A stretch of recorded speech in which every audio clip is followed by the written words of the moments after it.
It was supposed to be just another evening for Major James Carter. A decorated Army officer, a man who had dedicated his life to serving his country. He was on his way home, dressed in his uniform, carrying the weight of years of service and sacrifice. But that night, his loyalty to his country wasn't enough to protect him from the very people sworn to serve and protect. As James drove through a quiet neighborhood, red and blue lights suddenly flooded his rearview mirror. A sinking feeling hit his chest. He wasn't speeding. He hadn't run a light. So why were the police pulling him over? He took a deep breath, knowing the routine all too well. Hands on the wheel.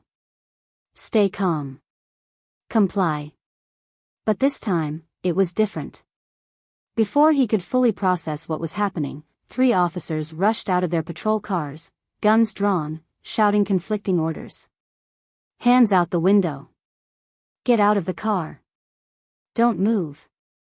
The panic in their voices made it clear, they saw him as a threat. Not as a citizen.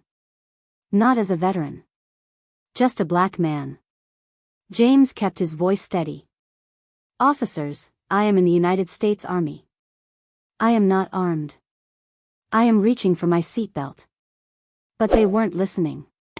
Within seconds, they yanked open his car door, grabbed him, and threw him to the ground. His face hit the pavement, his uniform pressed into the cold asphalt. He felt the weight of their knees on his back, heard the click of handcuffs, felt the sting of humiliation. The rough pavement scraped against his cheek, sending a jolt of pain through his body. His pulse pounded in his ears, his breath coming in short, controlled gasps. Years of discipline and training told him to remain calm, to de-escalate, but how could he when 3 loaded weapons were inches from his head? People began gathering nearby. Some recorded with their phones. A woman screamed, "He's in the army. What are you doing?" But the officers didn't care. They shoved his head down, telling him to shut up as he tried to explain. One officer's knee dug into his spine, making it hard to breathe. The asphalt beneath him smelled of oil and dust, but all he could focus on was the crushing weight of injustice pressing down on him. He had survived dangerous missions overseas, had faced enemies on foreign soil, but never had he felt so powerless, so utterly stripped of his humanity. Minutes passed like hours. Then, one of the officers finally decided to check his identification. The shift in their energy was immediate. One of them muttered a curse under his breath. Another took a step back, as if distance could erase what they had just done. Silence hung in the air before one officer awkwardly said, We had a report of a stolen vehicle matching this description." A lie.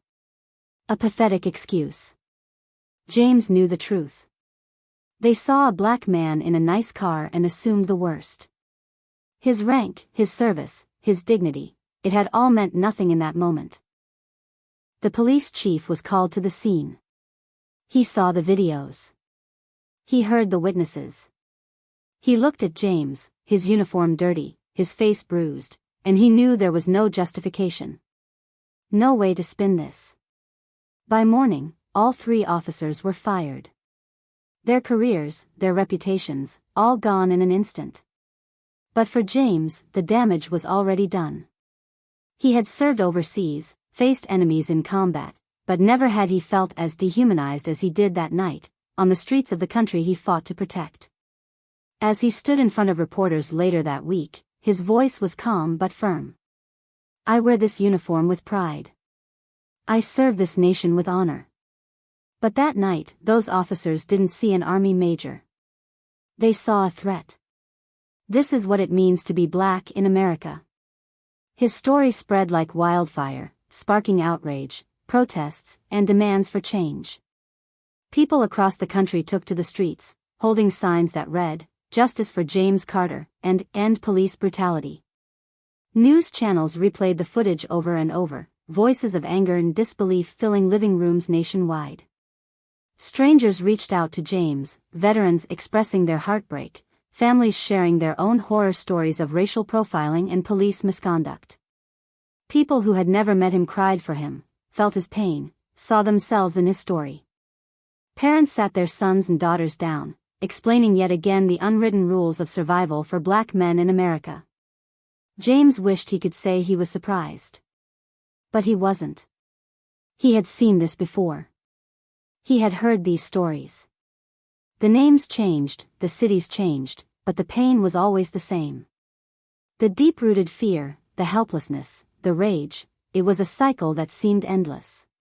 He lay awake that night, staring at the ceiling, replaying every moment in his mind. The way they looked at him. The fear in their eyes, as if he was the dangerous one. The force in their hands as they threw him down. The weight of their bodies pressing him into the ground. And then he thought about his fellow soldiers, men and women of every race and background, people who had fought beside him, who had trusted him with their lives. How would they feel seeing him treated like this? How would they reconcile the fact that a man willing to die for his country was treated as if he didn't belong in it? James knew that for every story like his that made the news, there were countless others that didn't. Men and women who had been harassed, assaulted, even killed, without a single camera to capture the injustice. And that was the real tragedy. Because until justice meant more than just firing bad cops, until real change was made, men like him would always be one traffic stop away from becoming a headline. And that was a reality James could never ignore. He would keep telling his story. He would keep fighting, not just for himself, but for the next generation. Because no man who wears the uniform of this country should ever feel like an enemy in his own home. Hey everyone, if this story moved you, if it made you think, or if it reminded you why we need to keep having these conversations, please take a moment to like this video. It really helps spread awareness. I'd love to hear your thoughts, so drop a comment below. Have you ever witnessed or experienced something like this? Let's talk about it.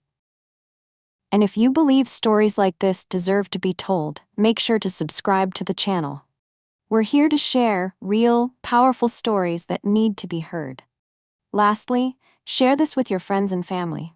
The more people who see this, the more we can bring awareness and change. Thank you for watching and being part of this journey. Let's keep pushing forward, together.